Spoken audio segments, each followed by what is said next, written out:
एक बार चार लड़के मुंबई घूमने गए और वहां पर उन्होंने एक टैक्सी भाड़े पे की। एक्चुअली उस टैक्सी के ड्राइवर सरदार जी थे। अब हुआ कुछ यूं कि बोरियत की वजह से वो चारों लड़के जोक्स क्रैक करने लगे और उनमें से कुछ जोक्स सरदारों पर थे।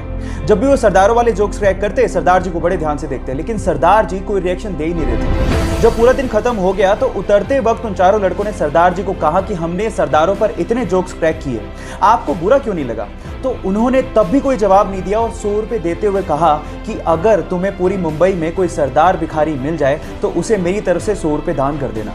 वो चारों लड़के पूरे दिन मुंबई घूमते रहे, लेकिन उन्हें कहीं सरदार भिखारी दिखाई नहीं। तब उन्हें समझ में आ गया कि हम मजाक जरूर उड़ाते हैं, लेकिन इससे मेहनती लोग होते भी नहीं हैं। गाइस, इन सरदारों के लिए एक हाथ तो बनता है।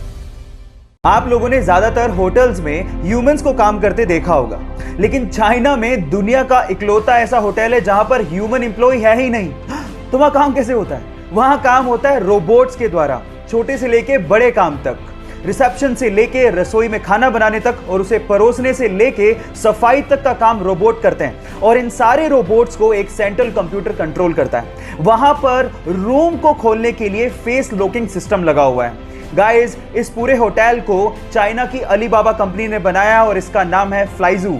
ऐसी टेक्नोलॉजी, ओह माय गॉड, मैंने तो पहले कभी नहीं देखी। 2016 में ऑस्ट्रेलिया से मार्क नाम का एक लड़का अपने पिता को लेकर जैसे ही हिंद महासागर में मछली पकड़ने के लिए पहुंचा तो कुछ दूरी पर उन्हें पिंक कलर की बोल नुमा एक बहुत बड़ी सी चीज दिखाई दी। शुरू में तो उन्हें लगा कि शायद कोई नाव पलट गई है, लेकिन थोड़ा पास गए तो समझ में आया ये नाव तो नहीं है, लेकिन बहुत अजीब सी चीज थी। लेकिन जब बिल्कुल पास पहुंचे तो उन्हें समझ में आ गया था कि व्हेल की डेड बॉडी है। अगर आपको इन फ्यूचर कुछ ऐसा दिखे तो तुरंत उसे दूर भाग जाइए, नहीं तो आपकी जान भी जा सकती है। होता कुछ यूं है कि व्हेल के मरने के बाद उसके अंदर के बैक्टीरिया गैस प्रोड्यूस करने लगते हैं। अब चमड़ी मोटी होने की वजह से वो गैस बाहर नहीं निकल पाती और प्रेशर बढ़ने की वजह से वो फट पड़ती है। अब अगर ऐसा कुछ दिखे इन फ्यूचर तो सावधान जरूर रहिएगा।